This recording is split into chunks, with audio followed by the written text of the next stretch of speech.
Rubric term, I won't spend too long on this, but let's just refresh on a couple of those key rubric terms that we're constantly going to come back to, and I want to hear you use in your responses today, okay? So first of all, we are interested in the fact that human experiences, right? Very broad term, very vague. You've got to define what those experiences are, but they can be individual and collective. So we'll try and distinguish between those based on the evidence we're looking at, okay? So different things will pertain to the individual, different things will pertain to the collective. Who can think of an individual human experience, just as an example for now? An individual human experience in the Crucible. Like this is the thing as well, you want to know how to define it in as fewer words as possible. So how would you define his individual experience? That's really good. So it's an individual experience of, you could also say of like moral clarity as well there.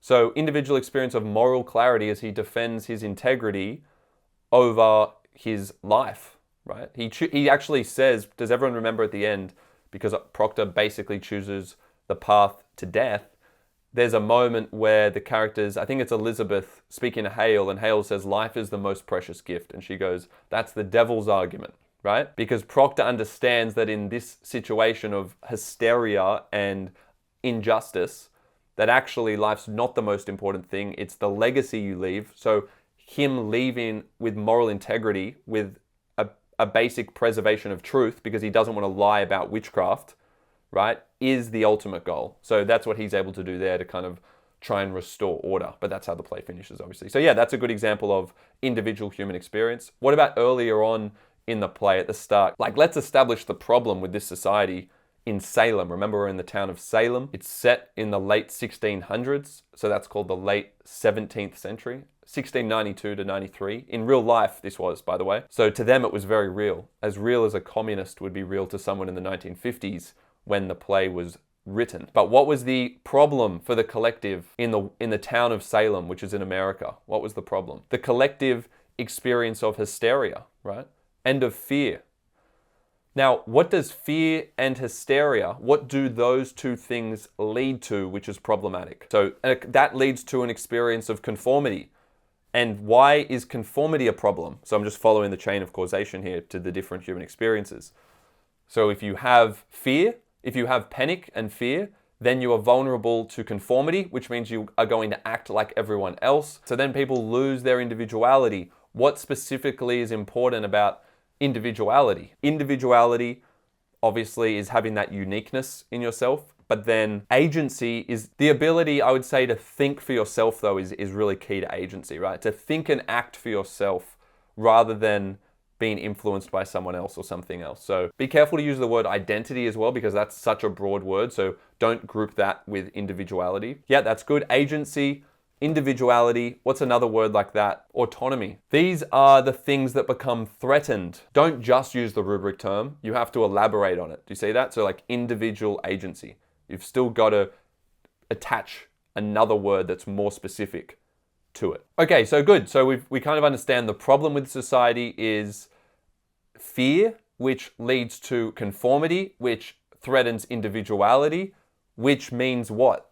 We can probably go a couple steps further. Yes, there's a loss of purpose, although maybe your purpose is what the state tells you the purpose is. Like maybe there's a group purpose.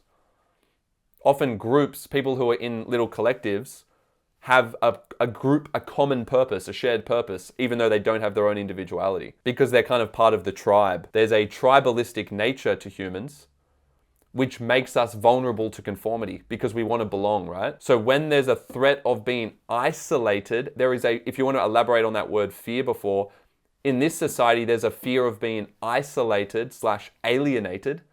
Alienated might be a better word, as an other. An other is someone who doesn't belong, who is perceived to be the enemy. That's a word they used in the Cold War in the 1950s because Americans were afraid of communists. Does everyone understand that fundamental aspect of context? But basically, it's set in America, written in America, and Arthur Miller, or I don't know if he actually wrote it while in America, but in any case, he was American, and he sets it in America, but it's written at a time in the 1950s after the Second World War where there is a fear, right, of going around America of communism coming into the country.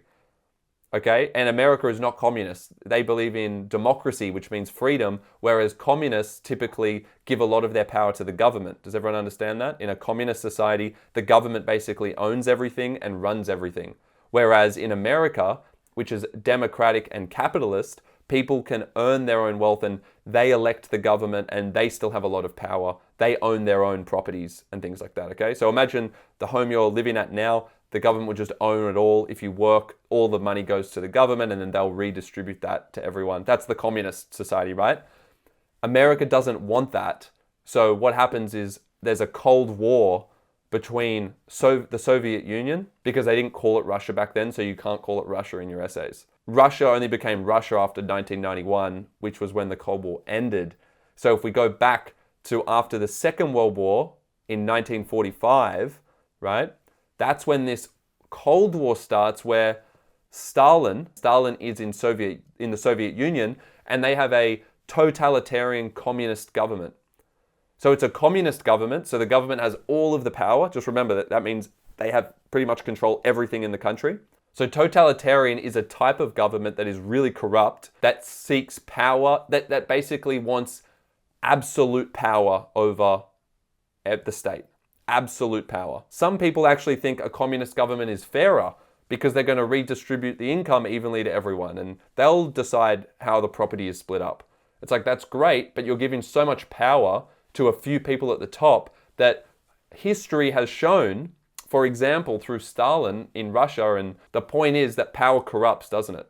Power corrupts people and then they exploit it. So that's what America is afraid of. That's why they're afraid of communism, because it's corruptible. Cool. So in terms of human qualities and emotions in the rubric, what are some key ones that we've already spoken about? But whenever we talk about fear in the play, what I need everyone to be doing is thinking about how that relates to fear in real life. So does everyone understand that the play is set in the late 1600s, so late 17th century, but it's actually reflective of Arthur Miller's time, Arthur Miller being the playwright who wrote The Crucible. He's living through 1950s America.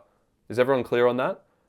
So what do we call the play? What type of play is it that everything about the witch hunt, right? The Salem witch hunt in the 1600s is relating back to what Miller's seen happen with communists. So can everyone see that there's a parallel here between being called a witch in the 1600s, which is where the play is set, and in Miller's American society, people were afraid of being called a communist.